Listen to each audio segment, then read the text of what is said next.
Selamat pagi, siang, sore, Bu Kle dan teman-teman semua. Jadi pada kesempatan di pertemuan ketiga kali ini, kelompok kami akan membahas mengenai perilaku dalam organisasi. Pertama-tama, kami akan memperkenalkan diri kami dulu. Jadi, anggota kami ada 3 orang. Yang pertama, Ignatius Loyola Kristianto Prasojo dengan NIM 19034. Lalu ada saya, Kristiadi Raharja 19035, dan ada teman kita Aloysius Yuda 19036. Langsung saja kita masuk ke materinya. Yang pertama, membahas mengenai keselarasan tujuan. Nah, pada umumnya manajemen senior ini menginginkan supaya organisasinya ini mencapai tujuan yang optimal. Nah, tapi di dalam pelaksanaannya, anggota individu itu lebih mempunyai tujuan pribadi dibandingkan dengan tujuan organisasi. Nah, untuk itu ada yang namanya sistem pengendalian manajemen yang ditujukan untuk memastikan tingkat keselarasan tujuan yang tinggi. Nah, bila sistem ini berjalan dengan baik, setidaknya tidak akan ada dorongan yang mendorong individu itu untuk melakukan atau bertindak melawan kepentingan organisasi. Selanjutnya, kita akan membahas mengenai faktor-faktor informal yang mempengaruhi keselarasan tujuan. Di sini ada 2 faktor, yaitu faktor eksternal dan juga faktor internal. Jadi, faktor-faktor yang informal ini pun mempengaruhi perilaku manusia dalam organisasi perusahaan. Nah, di sini ada beberapa faktor-faktor seperti etos kerja, gaya manajemen, dan juga budaya. Itu nanti ada di faktor internal. Yang pertama, kita akan membahas faktor eksternal terlebih dahulu. Faktor eksternal ini berupa norma-norma mengenai perilaku yang diharapkan di dalam masyarakat. Nah, jadi kan norma ini tuh sudah ada terbentuk di masyarakat, jadi otomatis organisasi ini juga menjadi bagian dari masyarakat itu. Jadi harus menaati norma yang ada itu. Norma-norma ini mencakup sikap yang secara kolektif sering juga disebut sebagai etos kerja. Nah, etos kerja ini nantinya diwujudkan melalui loyalitas pegawai terhadap organisasi, lalu juga keuletannya, semangat, dan juga kebanggaan yang dimiliki dalam menjalankan tugas. Jadi pegawainya ini memiliki rasa memiliki. Lalu, tapi norma ini balik lagi bergantung pada masing-masing negara. Seperti Jepang dan Singapura memiliki reputasi yang baik dalam segi etos kerjanya. Selanjutnya adalah faktor internal. Faktor internal di sini ada 4. Yang pertama budaya, yang kedua gaya manajemen, yang ketiga organisasi informal, yang keempat persepsi dan komunikasi. Kita akan membahas dari yang pertama, yaitu budaya. Jadi di faktor internal yang pertama ini adalah budaya. Budaya meliputi keyakinan bersama, nilai-nilai hidup yang dianut, norma-norma, serta asumsi yang secara implisit diterima dan yang secara eksplisit dimanifestasikan di seluruh jajaran organisasi. Nah, biasanya budaya perusahaan ini tidak berubah selama bertahun-tahun. Terkadang suatu organisasi itu kan mempunyai serikat pekerja. Nah, aturan-aturan dan norma yang diterapkan oleh serikat pekerja ini juga berpengaruh pada budaya organisasinya si perusahaan ini.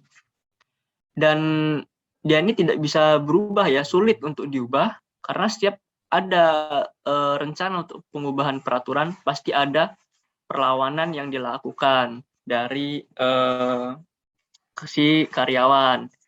Semakin besar dan lamanya sebuah perusahaan itu, maka semakin besar juga perlawanan jika ada pengubahan budaya yang ada di dalam perusahaan itu. Selanjutnya adalah gaya manajemen. Gaya manajemen ini memiliki dampak yang paling kuat terhadap sebuah pengendalian manajemen. Biasanya, sikap bawahan itu mencerminkan sikap pimpinannya. Jadi kalau pimpinannya buruk ya bawahannya juga otomatis buruk.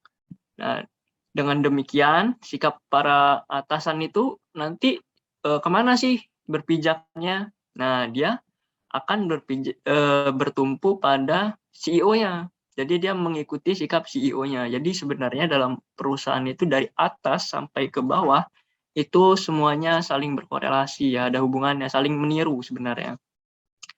Nah, di dalam gaya manajemen ini, para manajer memiliki kualitas dan gaya yang beragam. Ada yang memiliki karisma, dia ramah, ada juga yang bergayanya agak santai, dia lebih apa lebih enjoy dengan orang-orang, lebih easy going.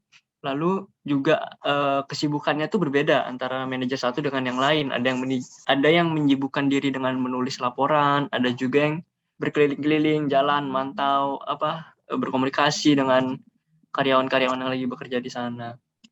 Selanjutnya ada organisasi informal. Dalam bagian organisasi, garis-garis menggambarkan hubungan-hubungan formal dari setiap manajer. Contohnya, bagian tersebut menunjukkan bahwa manajer produksi dari divisi A memberikan laporan kepada general manager divisi A. Namun, dalam rangka menjalankan tanggung jawab, manajer produksi divisi A juga menjalin komunikasi dengan banyak orang dalam organisasi seperti beberapa manajer lain, unit-unit pendukung, para staf di kantor pusat, dan sejumlah orang yang barangkali sekedar teman ataupun kenalan.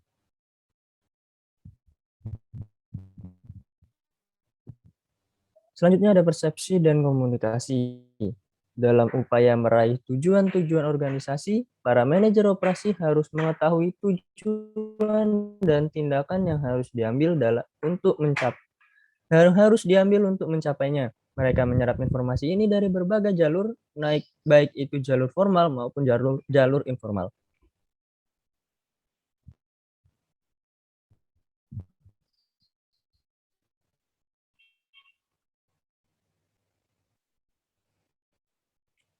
Sistem pengendalian formal. Pengaruh besar diklasifikasikan ke dalam dua jenis. Yang pertama, sistem pengendalian manajemen, dan yang kedua, aturan-aturan.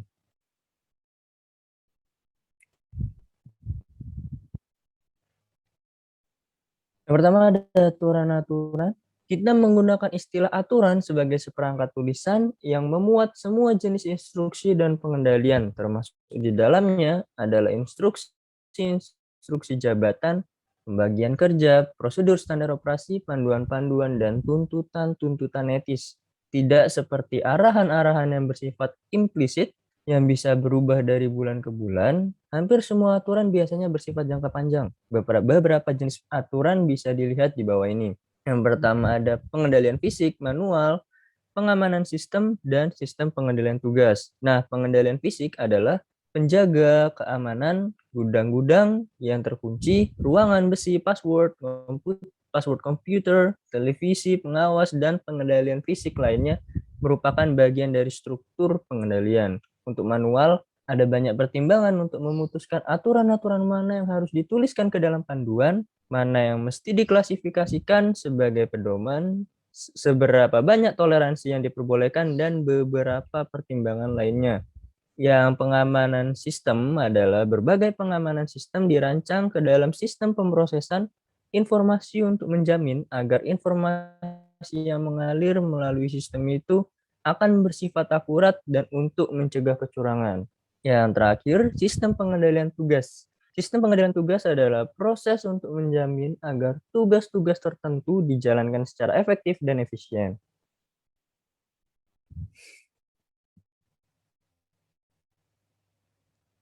Yang kedua ada proses kendali secara formal. Suatu perencanaan strategis akan melaksanakan tujuan dan strategi organisasi. Seluruh informasi yang tersedia dipergunakan untuk membuat perencanaan ini. Perencanaan strategis tersebut kemudian dikonversi menjadi anggaran tahunan yang fokus pada pendapatan dan belanja yang direncanakan untuk masing-masing pusat tanggung jawab. Pusat tanggung jawab ini juga dituntun oleh aturan-aturan dan informasi formal lainnya.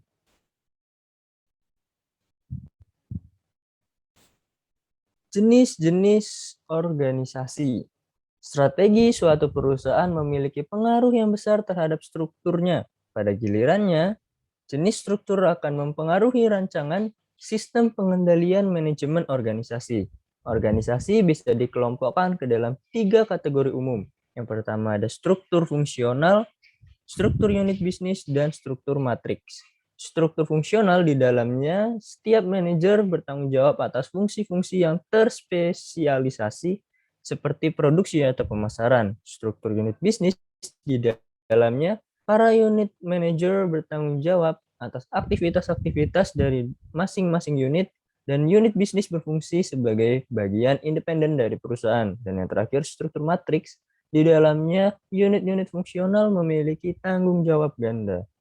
Baik, di sini saya akan menjelaskan mengenai organisasi fungsional. Pada gambar ini terdapat struktur organisasi fungsional, dimulai dari CEO, kemudian ada manajer manufaktur, manajer pemasaran, kemudian yang paling bawah dapat manajer pabrik dan manajer wilayah. Kemudian unit-unit bisnis. Bentuk organisasi unit bisnis dari organisasi dirancang untuk menyelesaikan masalah-masalah yang terdapat pada struktur fungsional. Suatu unit bisnis, yang juga disebut sebagai divisi, bertanggung jawab atas seluruh fungsi yang ada dalam produksi dan pemasaran sebuah produk. Keuntungan dari bentuk perusahaan unit bisnis ini adalah bahwa struktur ini bisa berfungsi sebagai tempat pelatihan bagi manajemen secara umum. Seorang manajer unit bisnis dituntut untuk bisa menunjukkan kewirausahaan yang sama seperti yang dipunyai oleh CEO dari perusahaan independen. Kemudian terdapat organisasi matriks. Dalam organisasi matriks, manajer suatu proyek selain bertanggung jawab terhadap keberhasilan proyeknya, juga bertanggung jawab terhadap unit-unit fungsional. Masalah pengendalian manajemen pada organisasi matriks jelas lebih sulit dibandingkan dengan bentuk organisasi lainnya. Pengendalian akan sulit manakala tingkat keberhasilan suatu proyek atau program merupakan tanggung jawab dari beberapa manajer. Kemudian fungsi controller. Controller biasanya menjalankan fungsi-fungsi sebagai berikut. Yang pertama, merancang dan mengoperasikan informasi serta sistem pengendalian. Kedua, menyiapkan pernyataan keuangan dan laporan keuangan kepada para pemegang saham dan pihak-pihak eksternal lainnya. 3. Menyiapkan dan menganalisis laporan kinerja. 4. Melakukan supervisi audit internal dan mencatat prosedur-prosedur pengendalian untuk menjamin validitas informasi. 5. Mengembangkan personil dalam organisasi pengendali dan berpartisipasi dalam pendidikan personal manajemen dalam kaitannya dengan fungsi pengendali.